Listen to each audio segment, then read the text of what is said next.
اور تم کو کیا ہوا ہے کہ اللہ کے رستے میں خرچ نہیں کرتے، حالانکہ آسمانوں اور زمین کی وراثت اللہ ہی کی ہے؟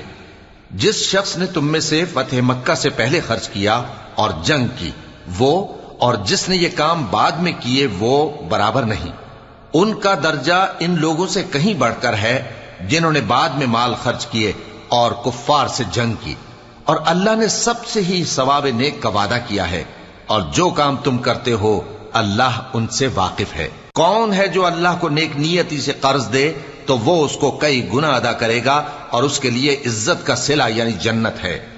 جس دن تم مومن مردوں اور مومن عورتوں کو دیکھو گے کہ ان کے ایمان کا نور ان کے آگے آگے اور داہنی طرف چل رہا ہے، تو ان سے کہا جائے گا کہ تم کو بشارت ہو کہ آج تمہارے لیے باغ ہیں جن کے نیچے نہریں بہ رہی ہیں، ان میں تم ہمیشہ رہو گے، یہی بڑی کامیابی ہے۔ اس دن منافق مرد اور